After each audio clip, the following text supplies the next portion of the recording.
Good morning everyone. A warm welcome to everyone for the third day of our Gyan workshop. To begin today's session, I would like to request Kavita ma'am to please deliver our first lecture. Thank you.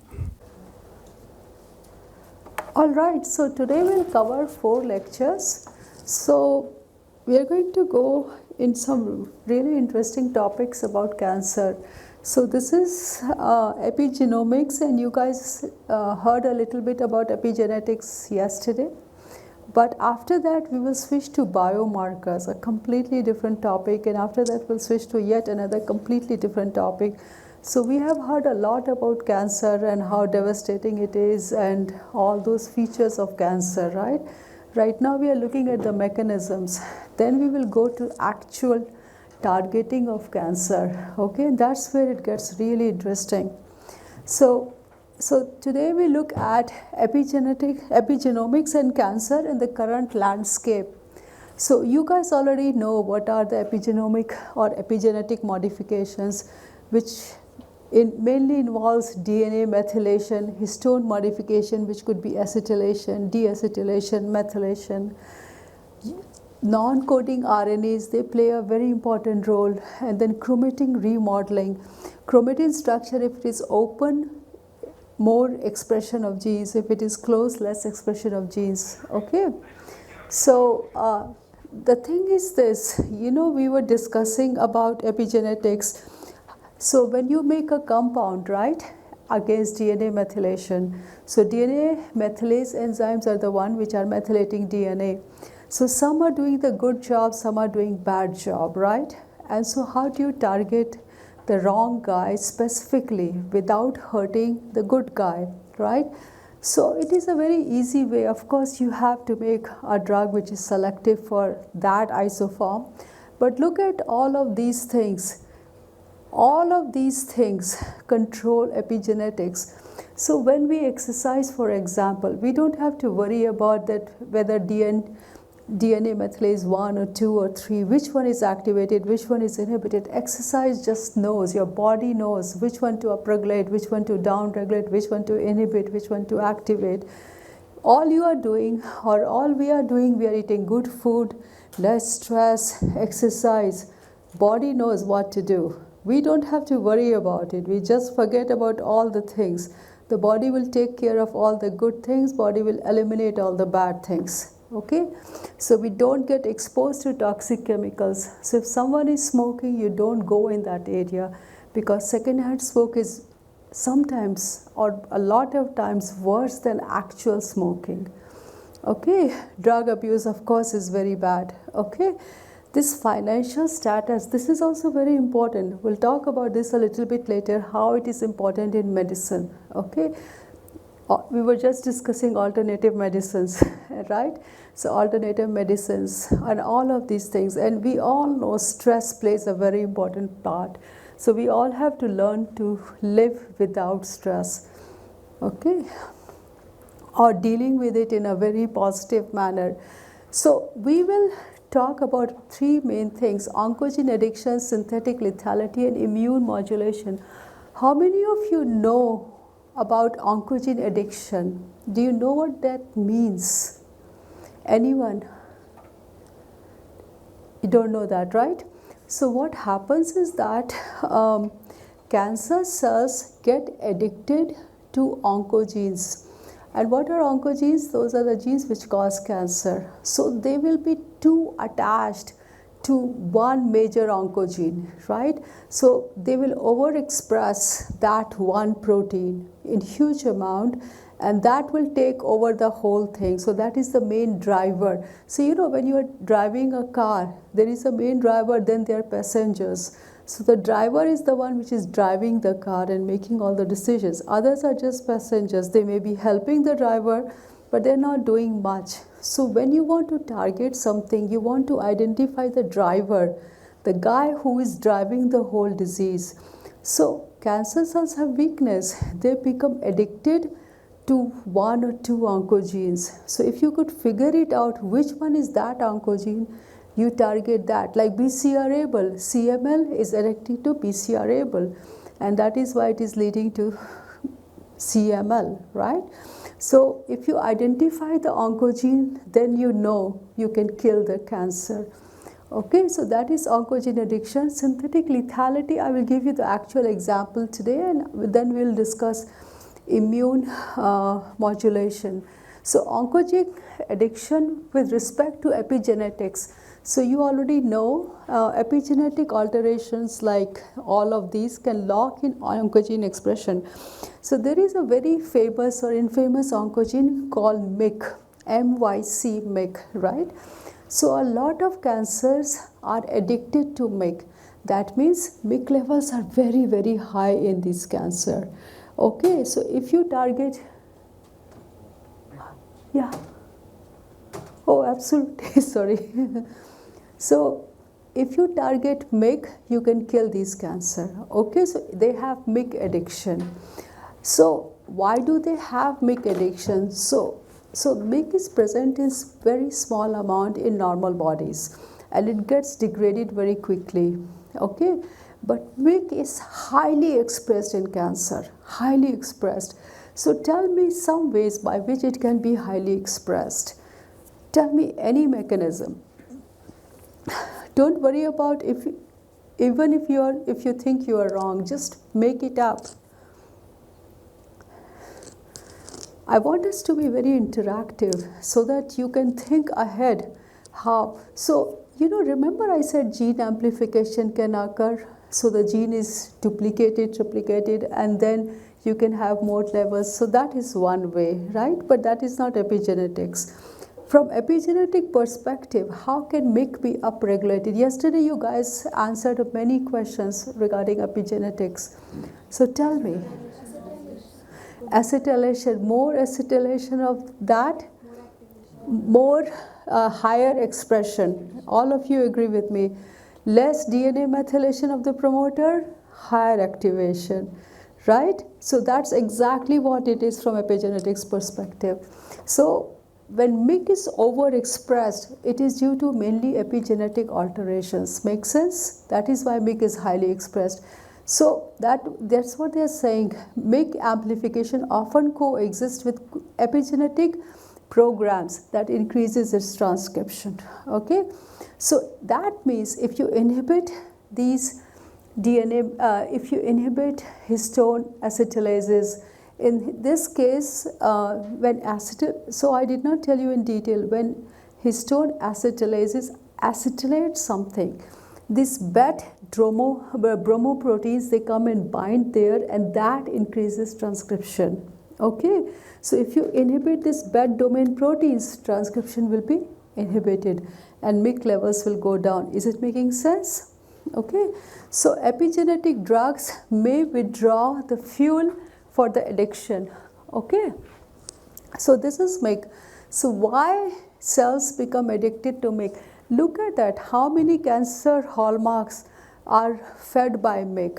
Okay, when MYC is overexpressed, it evades, basically it evades growth suppression, it avoids immune destruction, uncontrolled proliferation, cellular metabolism is all deregulated, cell death doesn't occur, genomic instability, angiogenesis, invasion, inflammation, every single thing cancer requires, right? One guy is controlling these many pathways, and that is why it is very important to target MYC. So look at this MYC. So normal cells have a lot less MYC, cancer cells have a lot more MYC. And more MYC, more angiogenesis, they become independent of growth factors. So again, if this room is a cell, and just imagine that the growth factors are outside, right? Coming outside, and only when growth factor binds here, the signal comes to the nucleus and cells are supposed to grow. But if they become, so you can imagine, signal is coming and somewhere MYC is here, and the MYC is telling cells to grow.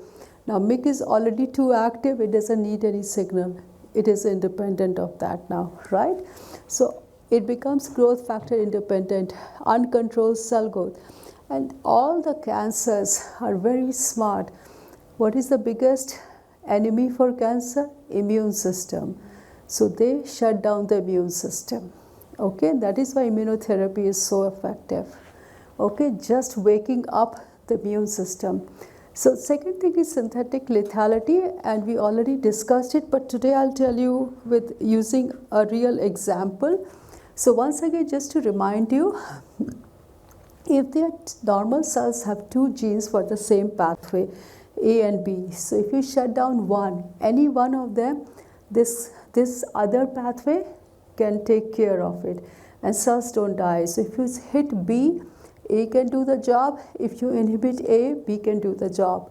But in cancer cells, one of the pathways already shut down. So they depend entirely on the second pathway, and if you inhibit that pathway, normal cells will not care because they have A, but these cells will die, right? So you are specifically targeting cancer cells. So this is a real example, the most famous example. So remember we discussed that in many cancer BRCA1 and BRCA2 proteins are missing. They are entirely deleted. So what happens is that what is the job of BRCA1, BRCA2? So this is HR repair, this is SSB repair. HR repair, so when DNA is damaged, right? So it could be single-stranded, DNA is double-stranded, we all know. So it could be single-stranded damage, this is good, okay? Sometimes both strands are damaged at the same time, that is bad, okay? So there are many different kinds of mechanism to fix single-stranded DNA and double-stranded DNA, right? So this is homologous repair, HR. So this is one way of repairing the damaged DNA, okay? And this is done by BRCA1, BRCA2. See, you can see this is double-stranded damage here. Then there is this protein called PARP, which fixes single strand damage. So this strand is okay, but this strand is broken. So see, single stranded damage. So SSB shows single stranded base repair, okay? So one is for double strand, one is for single strand. But the double strand can always do the single strand. It's a piece of cake, okay? So basically they can do both. So what happens is that BRCA1, BRCA2 is absent in many cancer, okay? So so if you inhibit PARP in normal cells, BRCA1, BRCA2 can also do this job, okay? So the cells survive, no problem. But because BRCA1, BRCA2 is not present in cancer cells, if you inhibit PARP here, the cells will die. So if you damage the DNA and then you give PARP inhibitors, the cells cannot repair the damaged DNA. Makes sense? And the cells will die. So that is synthetic lethality. You induce the damage and then you inhibit the repair protein, okay? And what is the advantage of this therapy? The advantage is that you are not affecting the normal cells, right? Okay, so that was that. So we have covered oncogene addiction, we have covered synthetic lethality. The third is immune modulation with respect to epigenetics, okay? So we are just still at epigenetics. So what epigenetics does in cancer, that they choose to suppress all the tumor suppressor. Anything which prevents tumor from growing, they suppress it. And what is the major mechanism of suppressing it? DNA methylation, correct?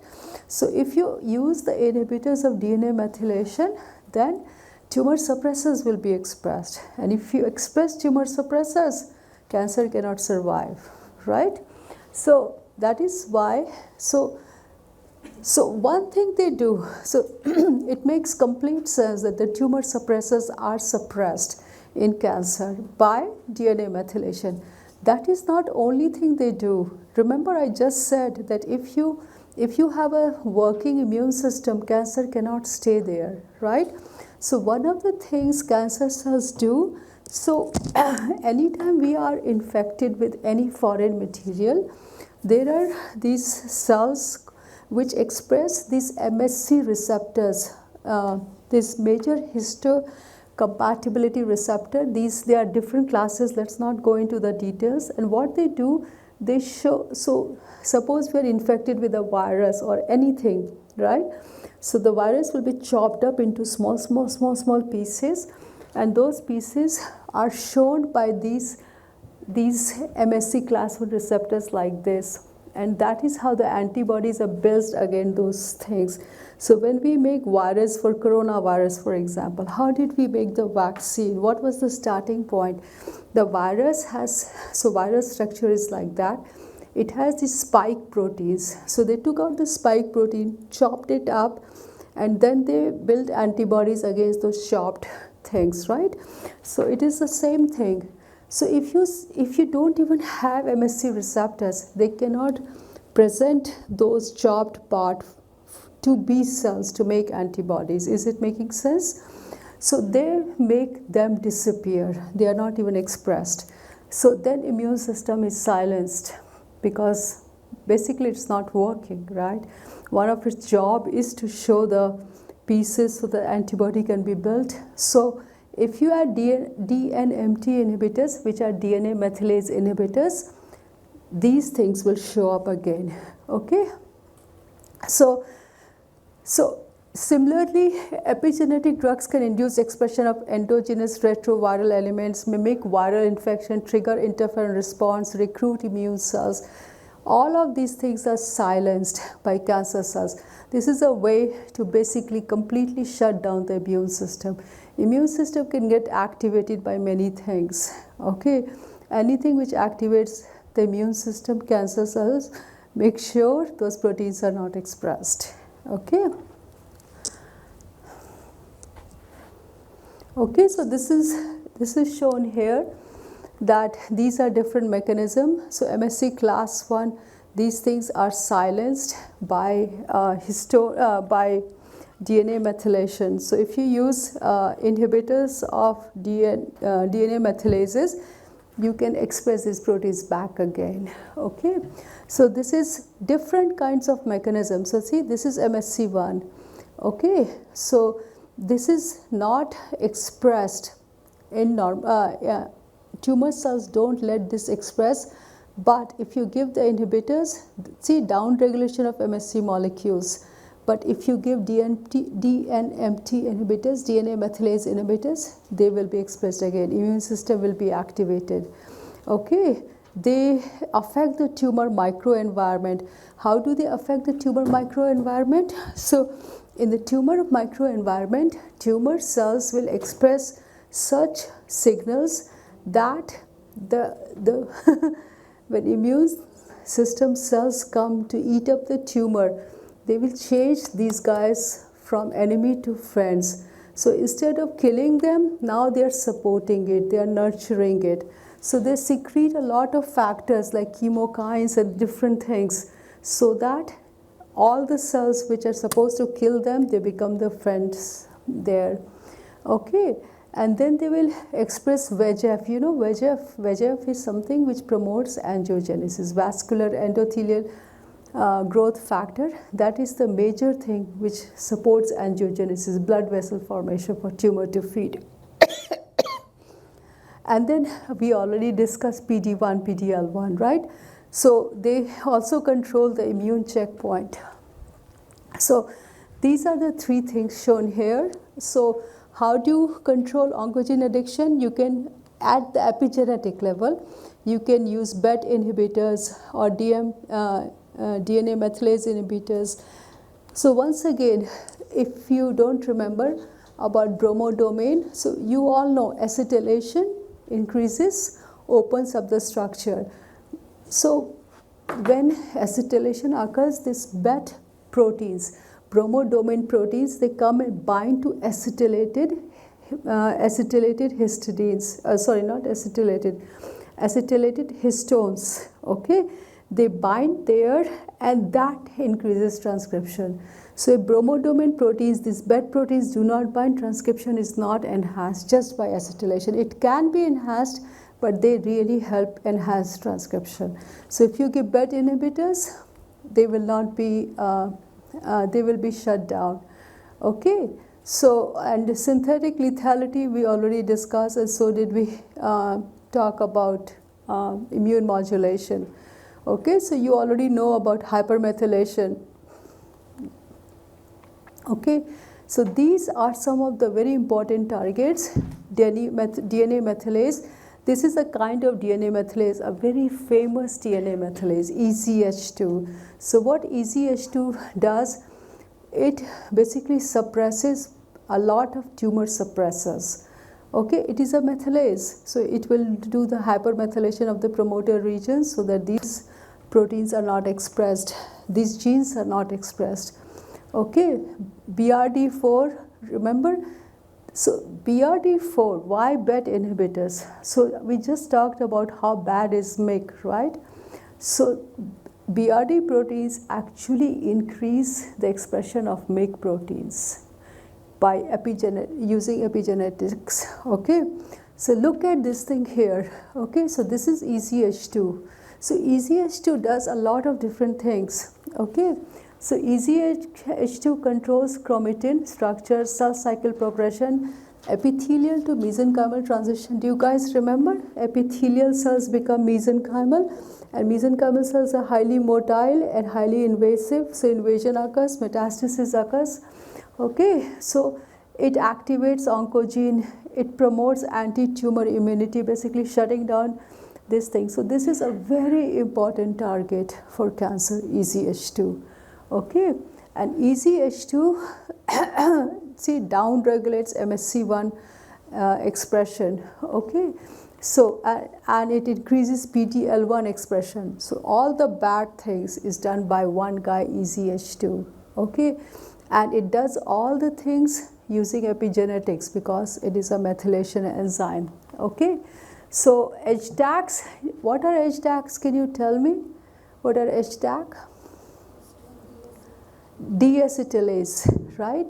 So here is the thing. Things are not always black and white. That hats, when they acetylate, they only acetylate the good guys. Sometimes they acetylate the bad guys also. So they can acetylate an oncogene, okay? And if that is acetylated, it is open up, okay? And there will be more expression of that. So if they acetylate an oncogene, what do you want to do? You want to deacetylate it, right? Or sometimes what they do, so think about it. So deacetylate is done by histone deacetylases, right? So why would we use histone deacetylase inhibitor? Under which condition would we prefer to use HDAC inhibitor? So if we are using HDAC inhibitor, that means acetylation should stay. Deacetylation should not occur. So for which proteins acetylation should stay? Tumor suppressors. Very good. So in this case, to prevent tumor, we are going to give HDAC inhibitor, so the acetylation on tumor suppressor stays. Okay, but suppose it is doing an oncogene thing, then we will not give HDAC inhibitor because then it is bad for us. Okay, all right, and see this picture here. So this is a very good picture actually. So look at these are obviously histones, right? DNA is wrapped around it. And TF stands for transcription factor. So this is acetylated. Look at BRD4 protein. Okay, so look at, this is RNA polymerase here. RNA polymerase is the one which makes the RNA. So if you have DNA and you put RNA polymerase, nothing will happen because the DNA is so tightly packed. So you need at least 20 different proteins to come together before RNA polymerase will even go and sit there. Okay, so it has to be opened. So see, when you mechanically open something, right, you have to distort it sometimes, you have to do a lot of things to really open something up, right? So that's what cells have to do.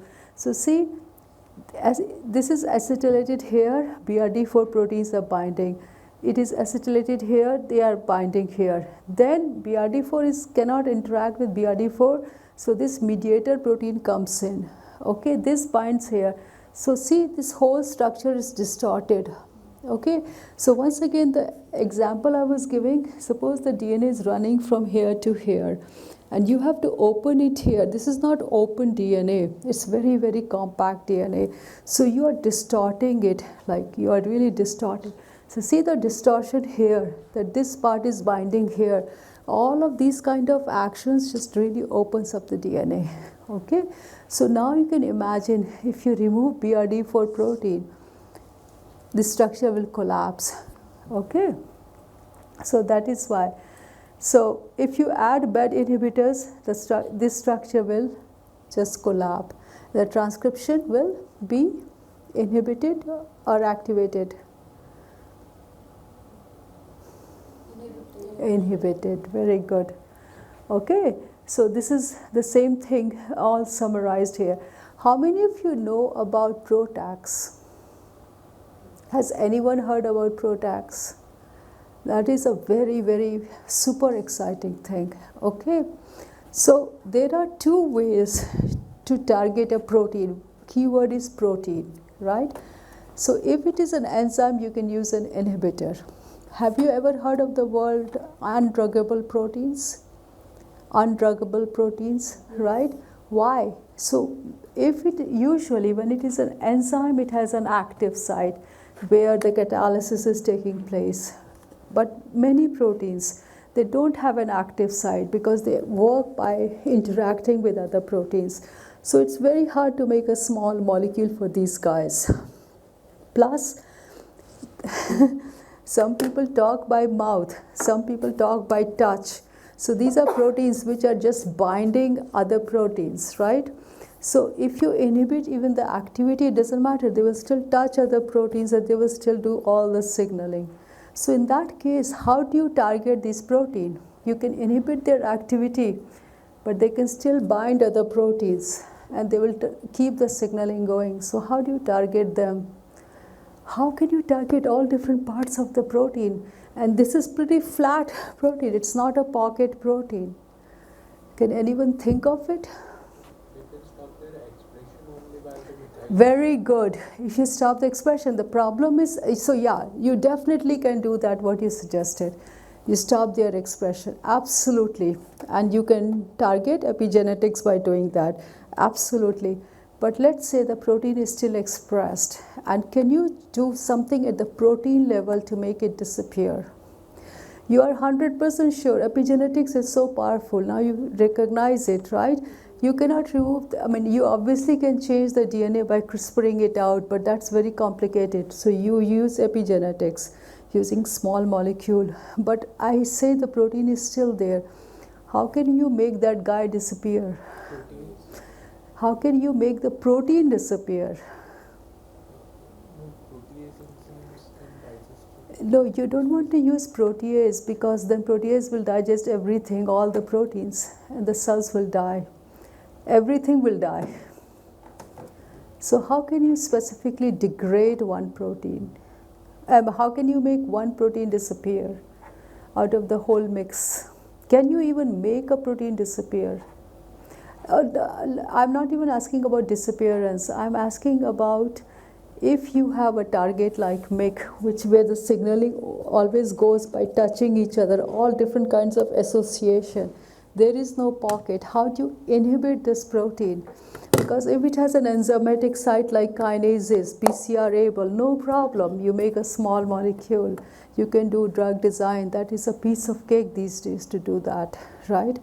But something which does not even have a pocket. Every talk is by binding. What will you do for that protein? Very good. You can do RNA silencing. It's perfect, right? Epigenetics, very good. RNA silencing, outstanding. So you are targeting epigenetics, protein is not expressed. RNA is expressed, she is targeting shRNA, RNA is degraded. So you guys suggested two outstanding methods. First, let stop it before RNA is made. She said once RNA is made, we degrade it. Wonderful. Let's say something still made the protein. Now you have the protein sitting there and you cannot make a small molecule inhibitor for that. Can you make another enzyme who can hold it and branch it off? It has no on-off switch. That's right. If we can make another molecule which can hold it and cannot let it localize to different positions. That would be very good if it is localization dependent thing. Yeah. So for example, for the longest time RAS protein could not be inhibited. Okay, so but RAS protein only works, you all know RAS, right? The famous RAS. The RAS protein only works if it is anchored to the membrane. So they were using your technique. If you don't let RAS go to the membrane, it's useless. So for 50 years, everybody was doing that. So that's a very good way. But this protein is not localized. I'm just giving you a hard time for you so that you think just a little bit more. Because see how many good things came out of it. You guys already have fixed before expression. When RNA is there, you have changed the localization. If the protein, the culprit guy is standing in front of you, what would you like to do? We won't give it the site to bind, or maybe to use it. But the thing is that there are 20 different sites there. How will you inhibit something which is so undruggable? You make that guy disappear. In interest of time, I'm giving you the answer. You want to degrade the whole protein instead of inhibiting it. There is a huge difference between inhibition and degradation. Okay, suppose somebody is very talkative. You shut the person by putting a rasgulla on that person's mouth, right? That person cannot talk, right? But the person is still there. And he or she can do hand gestures instead of talking. When we don't know the language, we say, okay, we are still doing that, right? But we don't even want that person to talk to anyone, not even using hand gestures. What do? You make the person disappear. Protein degradation. You can degrade the protein and make it disappear. And that's what PROTACs is. When I'll tell you the details of this, you will love this thing, this method. Okay, it's a very, very powerful method. It was developed by Craig Crews at Yale University. I saw when he published the first paper, and this thing took off like this. Okay, and now there are so many PROTACs which have crossed, which are in clinical trials. It is that powerful method. So it is extremely, extremely powerful method, and we all know the power of CRISPR. Okay, so this is just, today we are going to talk about biomarkers in great details. And you will learn a lot of things. So I will skip this slide because so biomarkers are the one which guide the therapy in many, many different ways. Okay, we'll talk about that after this lecture. Okay, so what happens is that biomarkers will tell exactly what therapy to use, when to use, how much dose should be used. And suppose there are 10 people, okay? 10 people are there, they have exactly the same disease, okay? Biomarker can predict which patient will respond and which patient will not respond. Identical disease, okay? But your genetics is different from mine, so they will do a genetic testing. That too is a biomarker-based thing, and it will tell you exactly which person will respond even before the therapy starts. So they are very powerful, but we'll come to that a little bit later, okay? So this is just the combination strategy. So you can use epigenetic drug, but you don't have to use it alone. You can mix it with something else to make it more powerful. So suppose somebody has HER2 dependent cancer. So you can use HER2 dependent antibody, which is Herceptin, plus epigenetic marker, okay? Epigenetic inhibitors, okay? Epigenetic drug can be combined with immunotherapy. You are shutting down the, the pathways, you are activating tumor suppressors, but you are also activating the immune system at the same time. You can put epigenetic drugs with DNA damage agents and PARP inhibitors. So can you tell me why we have to use DNA damage and PARP inhibitor together? PARP inhibitors will stop PARPs working. On the DNA damage. If there is no DNA damage, you don't even need PARP. So PARP has to be combined with DNA damage, right? Okay, and we already talked about synthetic lethality pairs, right? So epigenetic drugs often work at low dose. Okay, so we have to find the right dose. Toxicity is always an issue because normal cells will also be affected by this thing. So we have to figure out which patients, how selective, and we have to think about the toxicity so the cancer cells die, normal cells don't die. Okay, so now I'm going to show you 3 cases. Okay, so in case 1, this is a hematologic cancer. So DNMT inhibitors are used to resensitize AML to other agents, and so here what happens, tumor suppressors are suppressed by DNA methylation.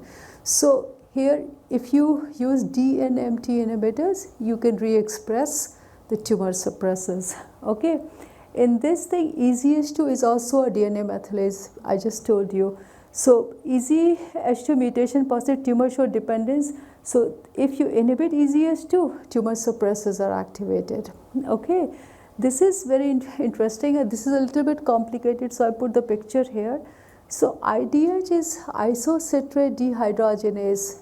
You have studied that in citric acid cycle. Okay, this is one of the steps. So remember, alpha ketoglutarate is formed in citric acid cycle, that is catalyzed by this guy. So what happens in that, in tumor cells, this protein IDH is mutated.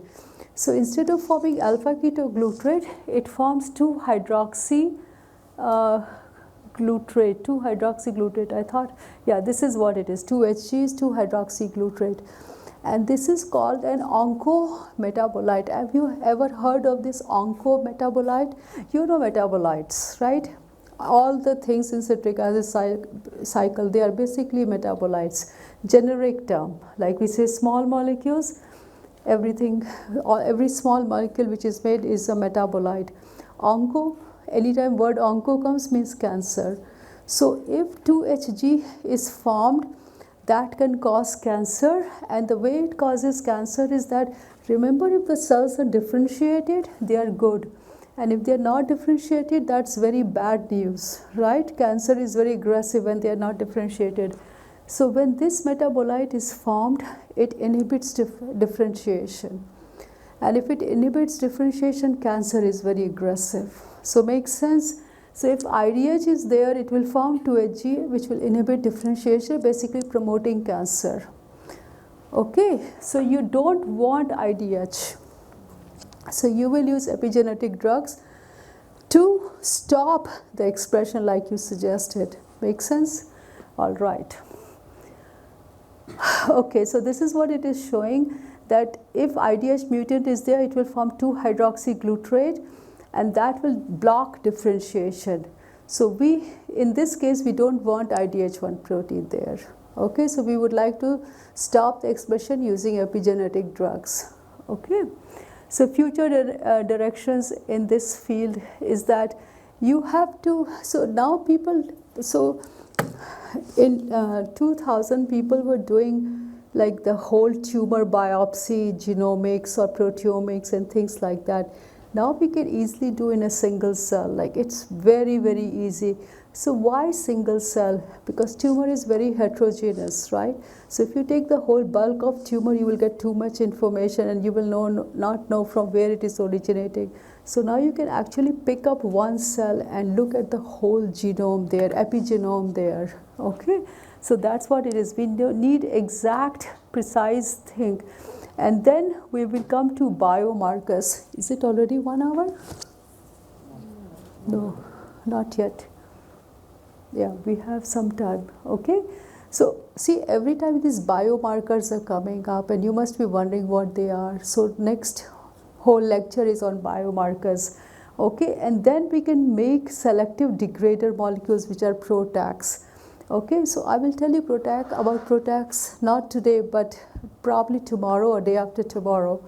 Okay, so selective degrader molecules which will basically make the protein disappear, which we don't want. Okay, so epigenetic regulators are actionable molecular targets that provide precision therapy opportunities. See, now we are working at the level of a single protein or a single gene, right? We are not giving chemotherapy. Chemotherapy is what? If you have to explain chemotherapy to a high school student or to a person who doesn't know anything about biochemistry, how will you explain chemotherapy? That all cancer cells are dividing very fast. That's the first thing. It's uncontrolled. We give chemotherapy, it stops cell division. So cancer cells die. What cost? All normal cells also start to die, right? So that's chemotherapy in very small, simple words. So just imagine how bad is chemotherapy, because now you are finding that one MYC protein, you are finding this one EZH2, and you are targeting those by magic bullets, correct? So that is why you have to have very precise knowledge of whether this is really the case there, okay? And then, so if you match the target, and biomarker is coming again, you will know that, and then you can use the combination therapy by targeting two pieces at once, okay? And you can reverse resistance, increase, basically activate the immune system, and create synthetic vulnerabilities. You know, somebody who is very strong, they may have some new vulnerability which we are not aware of, right? So you can find cancer cells fool everyone, but they develop their own vulnerabilities. And if we identify them, we target that part, okay?